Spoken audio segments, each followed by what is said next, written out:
Shedeur Sanders did more than enough to warrant first-team reps at training camp later this summer. We'll talk about it coming up next on the Locked On Browns podcast.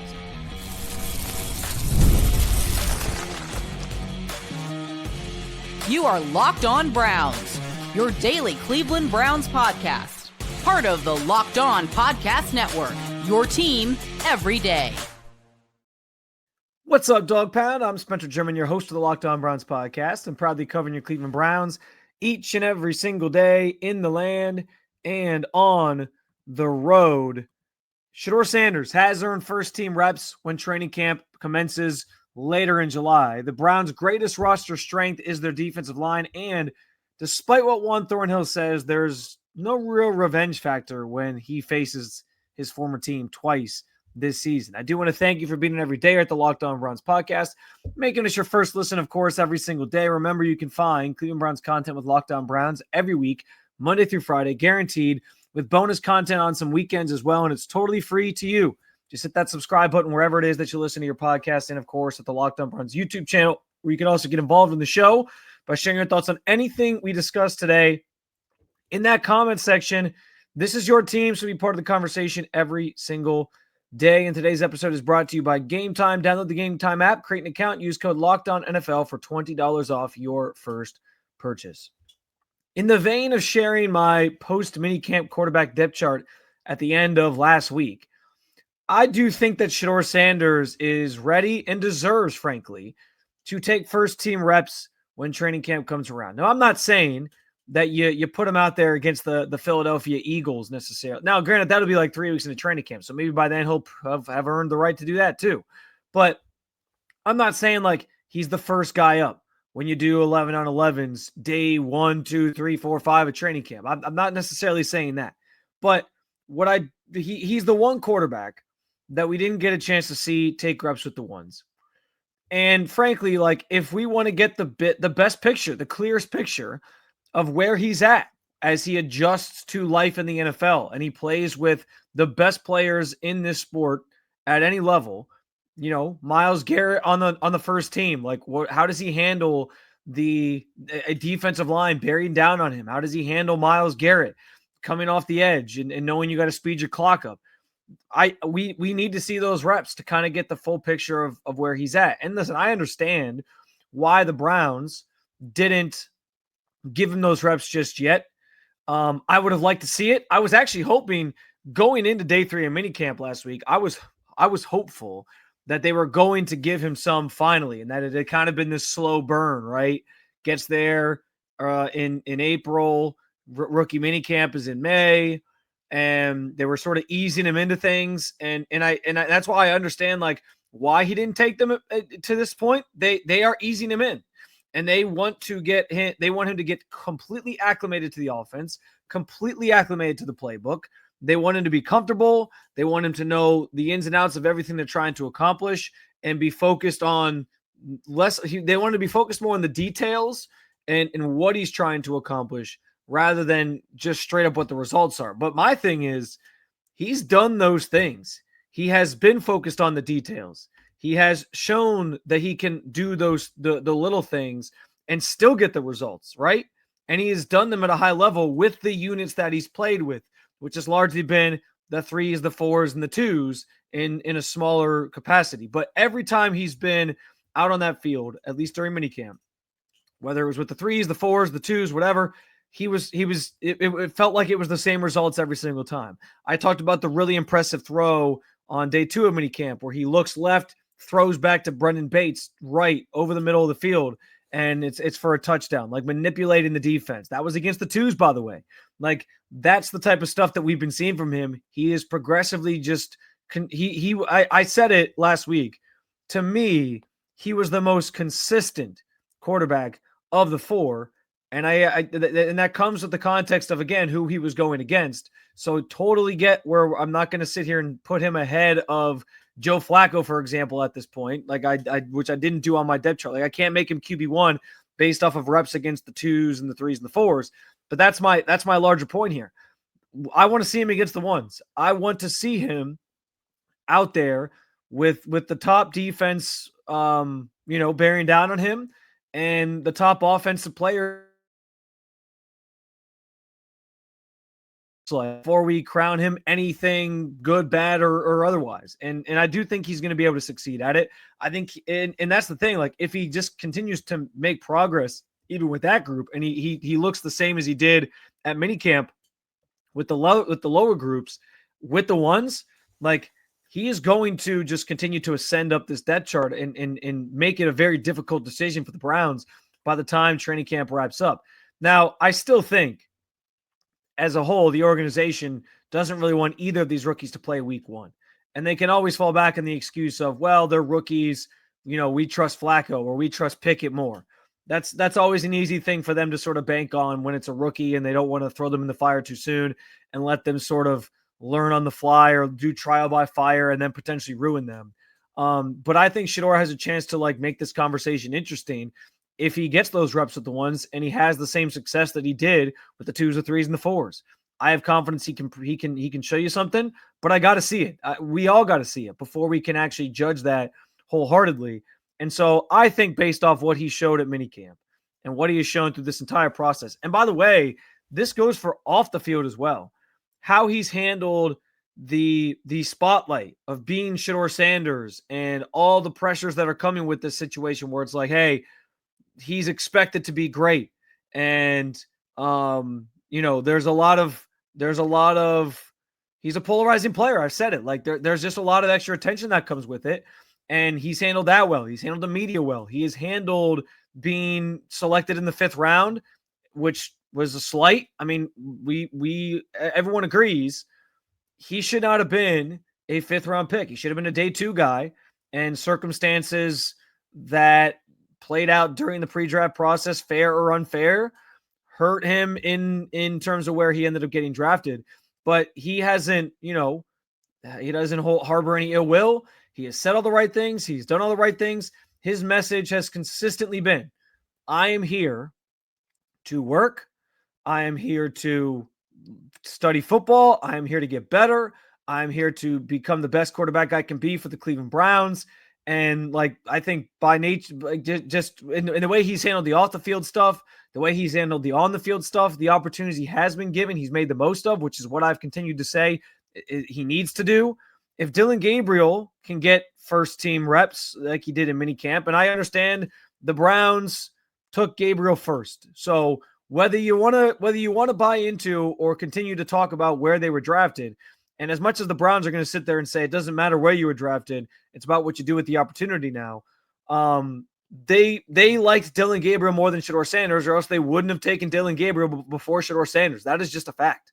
And so by nature of where they were selected, Dillon Gabriel got the first team reps of the 2 during mandatory minicamp. And so he got a chance to sort of showcase what he can do. He also is a little further along in his development because he's an older quarterback who had a couple more years of college experience than Shedeur did. So those things all work for now, and those things are all, fine reasons to go about this process the way that they have to this point. But by the time training camp rolls around, I'm expecting that Shedeur Sanders takes some reps with the first team, even if it's not right away, even if it's not like, leading into the first preseason, whatever. But at some point, he has earned the right to take some reps with that first team and showcase what he can do. And that'll give us a better picture of like where he's at and where he really falls in line in this quarterback depth chart that I gave my opinions and thoughts on, my post minicamp version of it at the end of last week. We've seen some good defensive lines here in Cleveland in recent years, but this year's group might be the best one yet. I will talk about it coming up next on the Locked On Browns podcast.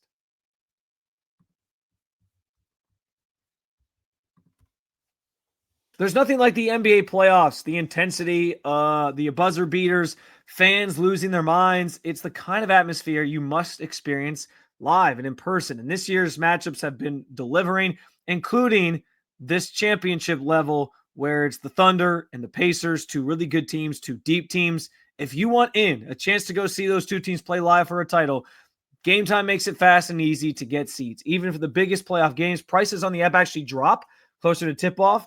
And with killer last-minute deals, panoramic seat views, and no surprise fees, Game Time is a total game changer. I used Game Time for the first time this past year, bought tickets for my wife and I to go see Ohio State, Michigan. Yes, the result was disappointing, but I can tell you the ticket buying process was so smooth that it is now my go-to app. Game Time is now my go-to app for buying tickets. Take the guesswork out of buying tickets with Game Time. Download the Game Time app, create an account, use code LOCKEDONNFL for $20 off your first purchase. Terms apply again. Create an account and redeem code LOCKEDONNFL for $20 off. Download the Game Time app today. Last minute tickets, lowest prices, guaranteed. All right, so all due respect to some of the defensive lines that have played here previously, especially under Kevin Stefanski, since he's been here in his time here. But I think this defensive line in 2025 is the best one we've seen yet for the Cleveland Browns. And that might be a surprising thing to say. Listen, I think it's easily the deepest and strongest. I think it's the strength of this team, like as a whole. If you go position by position, defensive line is the strength of this Browns team this year. But like in terms of just like comparing it to other units, like from old or like previous years, I get it. Like there's not the star power that maybe you had in previous years. Like last year, Shedeur Smith was a pretty well-known player on the league. Myles Garrett obviously is the main star. And so you maybe don't have like the star power of like the big names, like the Giants, for example. The Giants have this defensive line that now has Abdul Carter on it, who became a star through the draft process. They also have Dexter Lawrence in the interior, and they have Brian Burns, who is a pretty well-known commodity in this league as far as edge rushers go. So I get where it's like maybe you don't know a lot of these guys or they sort of fly under the radar, but that doesn't mean that it's not a good unit. And I think it's a massive strength for this team, the strongest unit on the team without question. And so you kind of go like position by position here. Obviously, Myles is on the outside. Everybody knows how great Myles Garrett is. There's not really much to discuss there. But what's interesting as you kind of go on down the line here, you'll have Mason Graham next to him. And maybe Mason Graham is like somewhat of a star through the draft process, but he got way less attention, obviously, than somebody like Abdul Carter did. So, the defensive interior guys, it's not like a glam position. Edge rusher at this point is a glam position. They're like the quarterbacks of defense. You know who they are, you know their names, all that. And so Mason Graham got a little less, I think, attention and love, but that doesn't mean he's not going to be good as the number 5 overall pick. And so what I think is interesting, like even though he might not be like the household name just yet, I think he's going to be great. I think he's going to dominate. And him and Myles Garrett, like their relationship is mutually beneficial to each other because, and in previous years too, by the way, I mentioned Shedeur Smith. I think we were so caught up in who's the defensive end opposite of Myles. You need that guy to be a star as well. You need somebody to pair him with on the opposite side of the defensive line. And last year was Shedeur Smith. Several years before that, it was Jadeveon Clowney, as we know. And those years with the Jadeveon Clowney, like those defensive line units were pretty good too. But I don't know if the interior guys were as good as this group is. Like, so if I'm talking like across the board, across the line, this is the best defensive line group we've seen in Cleveland in quite some time. And so, yes, it's Myles, it's Mason. And Mason, again, as much as we've focused on the defensive end opposite of Myles, I actually think like Mason and Myles together is going to be this, like it's going to bear glorious results for this team because you're going to have, it's not as easy for an offensive line to double team somebody like Myles when they know Mason's sort of right inside there and can cause some issues of his own. Now I'm sure it'll start that way. It'll probably start with like a lot of guard, tackle, kickouts on Myles or focusing on him and letting somebody else take care of Mason Graham until he shows it. But if he's the attacking defensive tackle that the Browns think he can be, and Jacques Caesar, the defensive line coach, he mentioned this week that Mason played in a very read-heavy scheme at Michigan.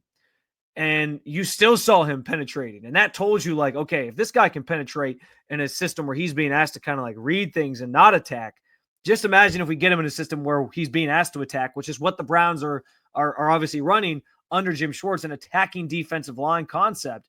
Man, he could feast. And so I think that it might start where they're like, hey, Myles is the proven guy. We're going to go focus on him. But the second Mason starts showing, okay, you're going to worry about Myles. Well, here I come. They're going to have to find a different way to account for that. And it's going to cause a lot of problems. So I actually think the relationship between Mason and Myles might end up benefiting Myles. And it's going to they're both going to reap the benefits of it, but it might benefit Myles more so than even having another great pass rusher on the other side of the defense. So that's going to be a fun sort of thing to watch unfold in training camp, preseason, into the season. But it starts with those two. And then you keep going because here's the thing. Malik Collins, we haven't really talked much about him. Last year, he was top 10 in interior rusher quarterback pressures. Like, and pass rush win rate. Like, he was getting after quarterbacks. He is a guy, and again, we're talking about an attacking front. He is somebody who can really disrupt, get after the passer, and add to what this Browns defensive front wants to do in a big way. And so I thought when they signed him, it was a pretty big signing. It was one of their bigger moves of the offseason that kind of went under the radar because it was a guy that was just released by San Francisco and was kind of out there floating. But the Browns brought him in, and as soon as they did, I was like, that's a good move right there. Like, you now have him and Mason Graham, two guys who can attack from the interior, Myles, Garrett on one side, and then that brings us to the other defensive end spot, which is kind of up for grabs right now. But I'll tell you, man, like Alex Wright played a lot with the ones during minicamp, and I thought was off to a pretty good start last year with the safety against the Jaguars before he had the tricep injury that derailed his season. I think there's a chance he could be pretty effective. And even if he's not, you have Isaiah McGuire, who got a lot of reps last year after they traded Zadarius Smith and was starting a lot for this team. Like, he has some experience. And then you also have Joe Tryon-Shoyinka, who's a first-round pick from several years ago.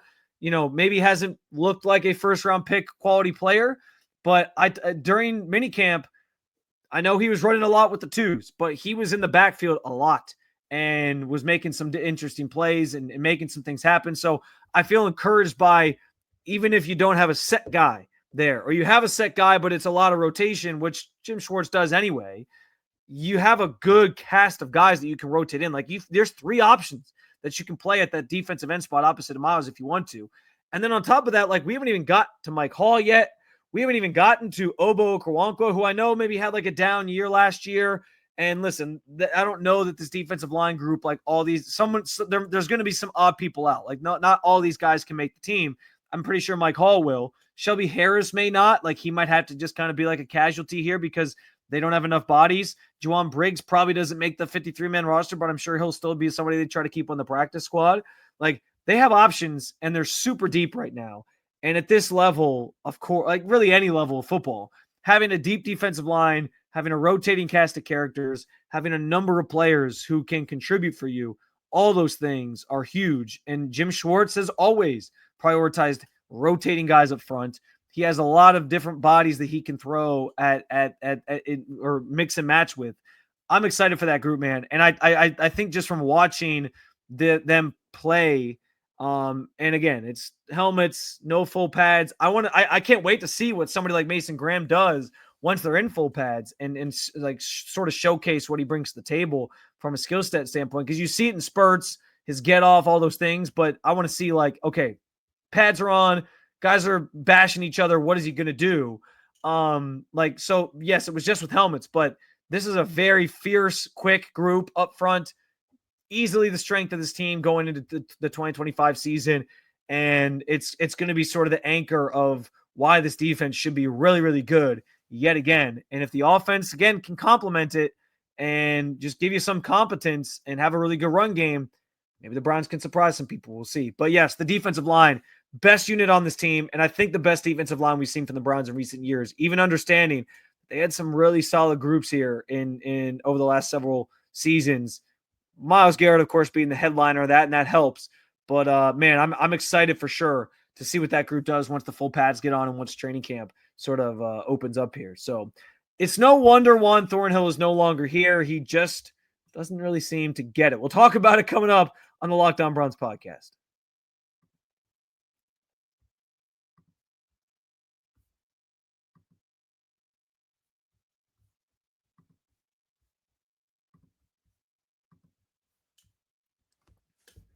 So Juan Thornhill is a member of the Pittsburgh Steelers now, but he's still being Juan Thornhill and being very outward in his commentary. And I want to be clear, I never had a problem with Juan Thornhill speaking on things. He came in and had a lot of positive, things to say. He was tweeting a lot about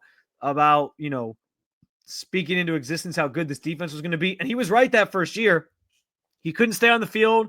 Injuries got the better of him. But what really I think did him in was the moment last year where he didn't chase after Marquez Valdes-Scantling against the Saints. And it caused a whole stir, and it looked like he quit on the play. And what I think is the first part of this is like what I think is interesting about that play specifically, because that is one that is going to sort of stick with him. I talked about this with Deontay Johnson last week. There is no harder label to shake in sports than being labeled like a quitter.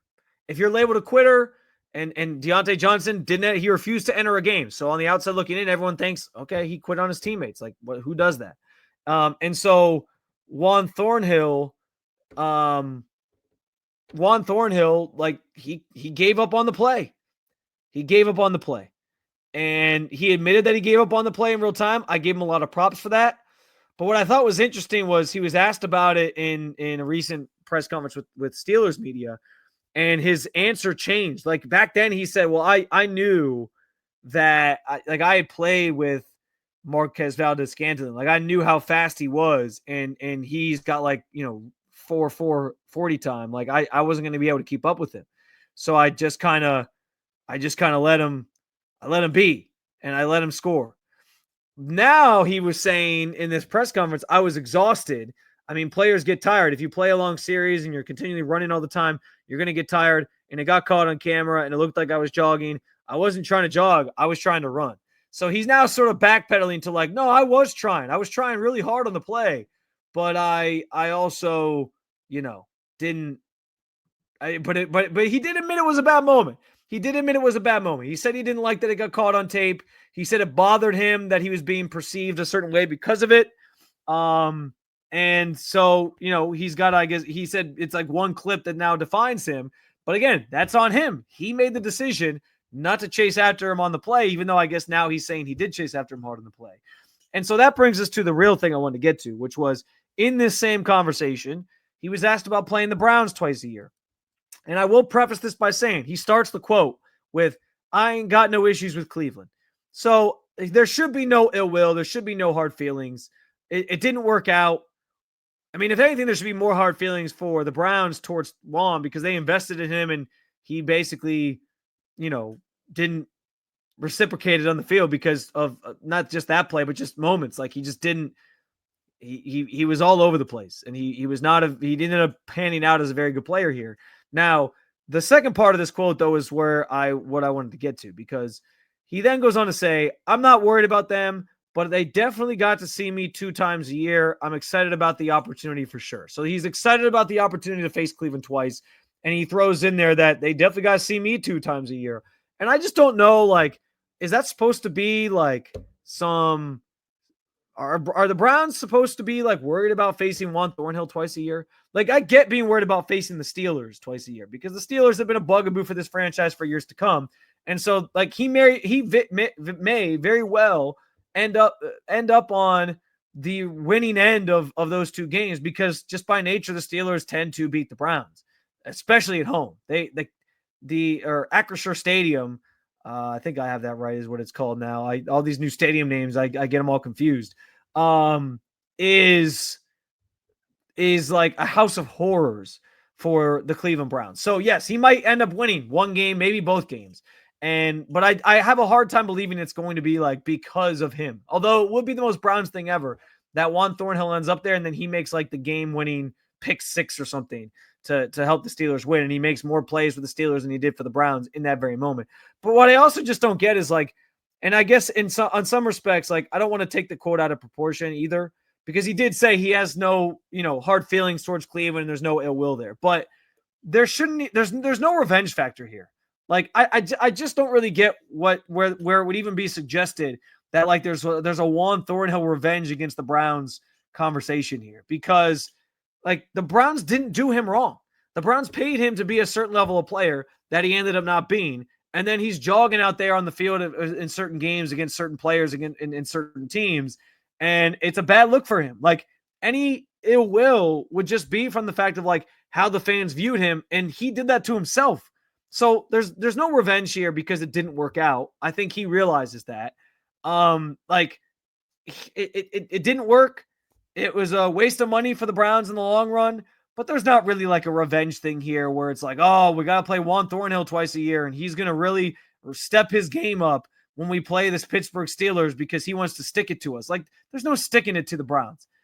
They didn't do anything wrong. If anything, he did something wrong, and it was a bad look how that all kind of transpired. And there's a reason why he's not here anymore because of plays like that and because of the injuries. And there's a reason why the Browns were willing to eat some dead money to get rid of him and get him off this roster and made him a June 1st cut because of those exact things. So, again, if Juan Thornhill is going to even try to suggest that he's got some revenge or is going to play with a bigger chip on his shoulder because it's his former team, like I think that works in certain instances, in certain moments. There's certain, like Jerry Jeudy against the Broncos, right? Like that kind of ended ugly. This didn't end ugly. You didn't hustle on a play. It was a bad look, and you didn't live up to the contract that the Browns gave you, so they moved on. They didn't do wrong by you, and so there's not really this revenge factor at all when those two teams play. To me, that's like a very, very, very deep subplot when the Browns and the Steelers meet this season. But I thought that was kind of interesting and funny that he was talking about that.